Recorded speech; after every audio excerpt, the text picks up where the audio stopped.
안녕하세요. 예수님의 제자 심희수입니다. 오늘 이 시간에는 전 세계에 큰 칼이 임한다라는 주제로 지난번 핵전쟁에 이어서 후반부 말씀을 함께 나누겠습니다. 먼저 기도로 시작하겠습니다. 하나님 아버지, 이 세상에 큰 칼이 임할 때 저희들의 마음 한 사람 한 사람의 영혼이 준비될 수 있도록 인도하여 주시기를 간절히 바랍니다. 그리고 당황하지 말고 이 전 세계에 일어날 일들에 대해서 침착하게 하나님 아버지의 말씀을 붙들 수 있는 그런 영적인 담대함을 주시고 끝까지 돌파하며 이겨낼 수 있는 그런 영적인 각성을 주시기를 간절히 바라며 성령님께서 처음부터 끝까지 인도하시는 그러한 시간이 되기를 바라면서 예수 그리스도 이름 받들어 간절히 기도드리옵나이다. 아멘. 여러분, 지난번에 이어서 계속해서 이 한 일회가 시작되었는데 이제 그 시간표가 시작됐습니다. 7년의 그 대환난에 대해서 우리는 지금까지 2021년도서부터 2023년도까지 이를 이때까지도 저희들이 그 한 일회에 와 있다는 것을 전혀 자각하지 못한 채 살아가는 사람들이 굉장히 많습니다. 그런데 오늘 이 시간 세 가지 주제를 중점적으로 다룰 것입니다. 누가 누구와 싸우는가? 왜 전쟁이 일어날 수밖에 없는가? 그리고 그 전쟁은 언제 일어나는가에 대해서 우리가 자세히 말씀을 나누면서 여러분들과 함께 생각하고 준비하고 마음의 각오를 다지는 그런 시간이 되기를 간절히 바랍니다. 요한계시록 6장 3절과 4절을 보겠습니다. 둘째 인을 떼실 때 내가 들으니 둘째 생물이 말하되 오라 하더니 이에 붉은 다른 말이 나오더라. 그 탄자가 허락을 받아 땅에서 화평을 제하여 버리며 서로 죽이게 하고 또 큰 칼을 받았더라. 이렇게 말씀해 주고 계십니다. 화평을 제하여 버리며 서로 죽이게 하고 또 큰 칼을 받았다. 이것은 그냥 1차 대전, 2차 대전 몇 천만 정도 죽은 것이 아니라 큰 칼, 서로 죽이는 그런 어마어마한 칼이 세상에 임한다는 것입니다. 여러분, 우리는 이 세상이 돌아가는 것을 잘 알지 못하면 우리 인생에서 중대한 결정을 놓쳐버리고 그냥 나락으로 떨어져 버리게 됩니다. 여러분, 우리는 수도 없이 많은 경제적 위기를 겪으면서 우리가 자칫 잘못 판단한 그것 때문에 얼마나 경제적인 손실을 보았는지 여러 번 경험을 해보았습니다. 그럼에도 불구하고 자신은 요번에는 안 당할 것이다. 나는 똑똑하다. 나는 환하게 꿰뚫고 있다. 그리고 유튜브로부터 많은 사람들의 의견을 들으니 그 종합을 해서 내가 그 점에 대해서 굉장히 똑똑하게 투자를 한다라고 이야기를 하시는 분들, 이번에 어떠셨습니까? 그렇게 승승장구 정말 쌀 때 사고 주식을, 비쌀 때 주식을 파는 그런 일들에 아주 자연스럽게 큰 부를 챙기셨습니까? 아마 그렇다면 시대를 읽을 수 있는 눈이 있겠지요. 그러나 대부분의 사람들은 항상 무언가를 쫓아가면서, 대세를 쫓아가면서 항상 뒷북을 칩니다. 왜 그럴까요? 이 세상에 대해서 어떤 일이 일어날 것인지 예측을 못하는 상태에서 과거에 어떤 일이 일어났는지를 해석해주는 사람들의 말을 계속해서 따라가기 때문에 실수를 하는 것입니다. 역사는 반복됩니다. 그러나 그 반복되는 그 큰 흐름을 잡을 수 있는 영적인 눈이 있는 사람들은 많이 없습니다. 그리고 계속해서 실수를 하게 마련이죠. 저는 처음에 제가 예언의 은사가 있다는 것을 알지 못했었습니다. 그냥 하나님 아버지께 기도하고 그냥 제가 생각하는 대로 제 삶만 그렇게 움직였을 뿐이죠. 그런데 제가 짤막하게 하나님 아버지께서 주신 성령님의 지혜로 제 인생에서 어떤 예언을 하였는가를 여러분들과 잠시 나누겠습니다. 저는 1996년도에 그때 경제가 막 좋아지면서 한국에 주식 바람이 불었습니다. 모든 이들이 주식을 사고 주식을 모르는 사람들은 정말 어리석은 사람 취급받을 그런 당시였습니다. 그때 제 아는 분들도 전부 주식에 그렇게 열풍이 부는 그 가운데 있었습니다. 저는 그때 큰 경제적 곤란이 온다. 당장 주식을 팔으라. 그렇게 하면서 모든 사람들에게 이야기를 했습니다. 그리고 가까운 지인들에게도 정말 간절하게 호소하다시피 주식을 팔으라고 이야기하였죠. 돈을 벌었으면 비쌀 때 팔으라고 이야기하였습니다. 아무도 제 말을 귀담아 듣지 않았습니다. 그때 당시에는 제가 대학원생이었었기 때문에 그냥 학생이 공부나 하라고 그렇게 이야기를 하면서 무시해버렸습니다. 그러나 그때 몇 달 뒤에 IMF가 터졌습니다. 그래서 그 많던 주식 보유 그 금액이 쭉 내려가면서 은퇴연금을 날리신 분들이 굉장히 많았습니다. 그때. 저희 어머니 친구분 한 분은 그 주식 때문에 크게 당황하고 낙담하여서 그분이 크리스천이었음에도 불구하고 자살을 선택했다는 소식을 들었습니다. 여러분, 잘못 판단하고 잘못 투자하고 주위 사람들에게 비난을 받으면 사람들의 그 마음가짐이라는 것은 정말 믿음이 있고 다른 사람들에게 예수님을 전도했다고 하더라도 그렇게 돈 때문에 비난받는 것이 너무 괴로워서 죽음을 선택할 수 있는 것이 바로 인간의 나약함입니다. 그리고 저는 2001년도 그 시기에 제가 봄에 이런 마음이 들었습니다. 미국에 굉장히 위험한 사건이 터질 것 같은 그런 마음을 예수님께서 제게 주셨습니다. 성령님의 말씀을 듣고 저는 어머니 아버지 그 영주권 서류를 6월 달쯤에 급하게 신청을 하여서 그분들이 한두 달 만에 영주권을 받았습니다. 그리고 어머니는 인터뷰에조차도 참여를 안 하셔서 제가 아이들을 둘 데리고 스트롤러 끌고 그렇게 이민국의 변호사를 대동하고 가서 어머니 대신 인터뷰를 하고 그다음에 어머니가 영주권을 받았습니다. 그 후로 몇 주 뒤에 911 사태가 터졌습니다. 그리고 형제 초청, 부모 초청, 자녀 초청 뭐 이런 모든 순서가 5년, 10년 그렇게 걸리는 큰 그 이민자들에게 굉장히 어려운 그런 시기가 찾아왔습니다. 그리고 2008년도에 제가 2007년도에 굉장히 큰 세일을 하였습니다. 그러나 제 마음은 불안했습니다. 2007년도 마지막 달에 제가 하루에 6개를 파는 그것도 있는 물건 안에서 6개를 파는 그런 어마어마한 기록을 갱신했습니다. 생각해 보십시오. 파킹랏에 있는 벤츠를 그냥 찾아온 사람에게 6개를 한 사람 한 사람 상대하여서 6개를 파는 것입니다. S클래스도 있었습니다.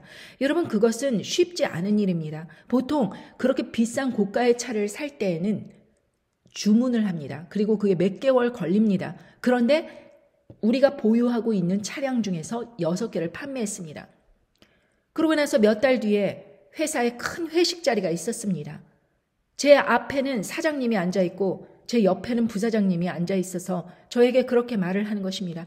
민수야, 너는 어떻게 그렇게 대단한 일을 해냈느냐. 그러면서 저에게 그렇게 칭찬을 해주는데 제 마음속에 어떤 마음이 드냐 하면 성령님께서 저 사람들이 너에게 그렇게 사이닝 보너스까지 주며 특별 대우를 하였으니 이야기를 해주라고 그렇게 말씀하시는 그런 음성을 들었습니다. 그래서 저는 그 분위기가 막 스테이크 잘리면서 굉장히 호화로운 호텔에서 직원들 모두 모여 있고 사장님 앞에 계시고 부사장님 옆에 계시는 일개 직원이 그런 자리에 앉는다는 것도 참 어려운 일인데 미국 분들 가운데 제가 딱 앉아서 제가 사장님한테 이야기했습니다. 앞으로 몇 달 뒤에 큰 경제적 곤란이 오니 이제부터 S클래스는 주문하시지 말고 AMG 차량은 주문하시지 말고 제일 저렴한 C클래스 그런 거 위주로 주문을 하십시오. 그렇게 부탁을 드렸습니다. 그랬더니 부사장이 옆에서 호들갑을 떨면서 그렇게 부정적인 이야기는 하는 것이 아니라면서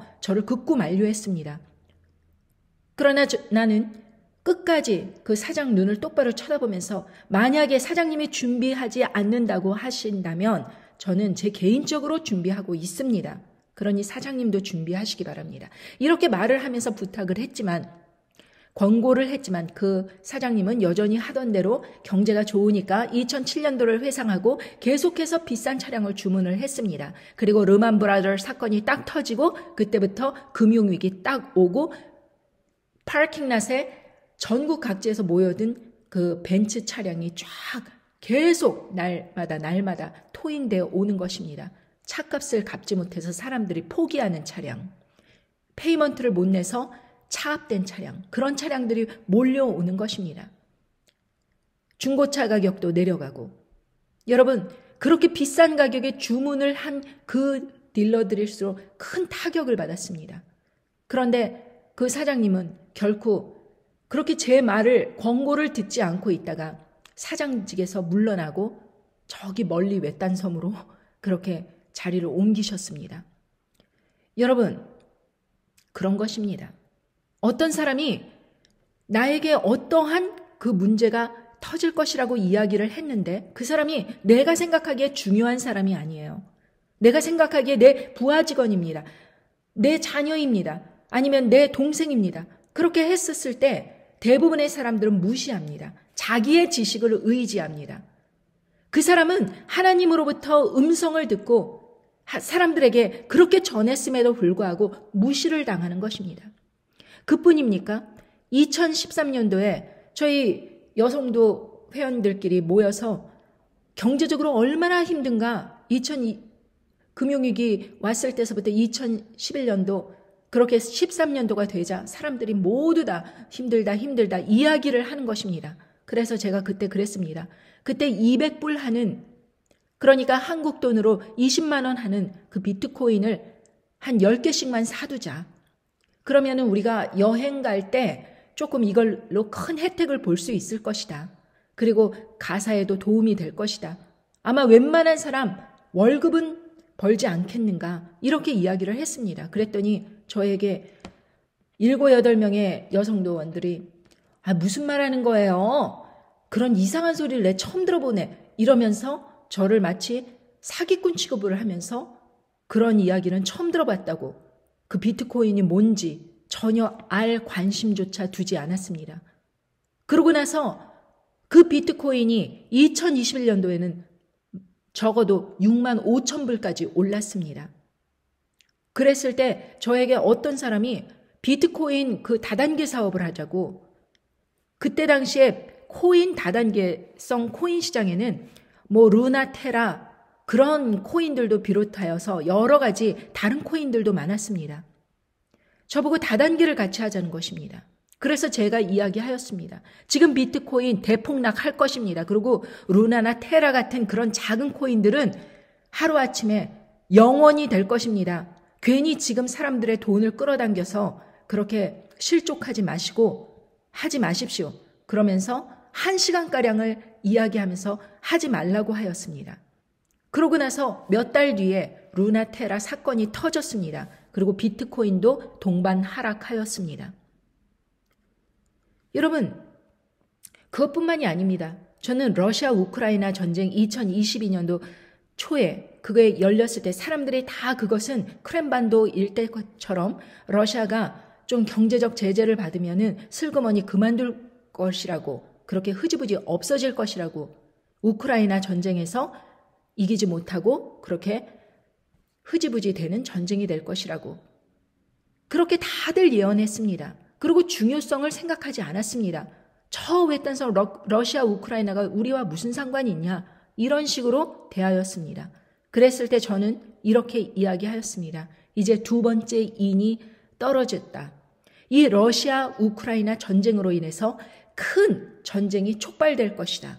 그리고 이것은 장기전으로 갈 것이다 라고 이야기하였습니다. 적어도 제 말 중에서 이 전쟁이 장기전으로 간다는 그것은 맞았습니다. 아직 미래는 알 수 없지만 지금까지 1년 동안 러시아 우크라이나 전쟁 끝나지 않았습니다. 더욱 악화되고 있습니다. 지금 러시아가 많은 사람들로부터 그렇게 경제적 제재를 받게 되는 그런 상황에 몰리고, 또 러시아가 그 원유 수출을 갖다가 제재하는 바람에 많은 서유럽이 또 곤란을 겪고 있고, 이런 식으로 지금 전 세계가 곡물 가격이 이제 위태위태해지면서 자원 외교 이런 것이 굉장히 급부상하면서 모든 경제가 흔들흔들하고 있는 그런 상황입니다.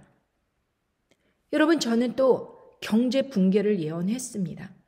이제 앞으로 제가 재작년도에 2022년 후반부 11월, 12월 달 되면 이제 경제가 무너질 조짐이 보일 것이라고 제가 그렇게 분명히 예언을 하였는데 정확하게 그때 당시에는 사람들이 다 경제가 우상향이라고 그렇게 이야기할 때에 저는 그렇게 이야기를 했는데 지금 경제를 보십시오. 주식을 보지 말고 경제의 현실을 보십시오. 지금 큰 공기업들도 넘어가기 일보 직전에 그 채권을 팔지 못하고 정말 많은 사람들이 일자리를 잃는 것이 가시화된 그런 세상에 살고 있습니다. 그리고 저는 앞으로 곧이어 핵전쟁이 일어날 것이다. 그렇게 된다면 기근과 식량값이 폭등할 것이다. 라는 그런 예언을 함께 하였습니다. 그리고 따라서 전 세계가 그렇게 어려워질 때 적그리스도의 등장이 대환란으로 이어질 것이다. 라고 그렇게 분명히 말씀을 드렸습니다.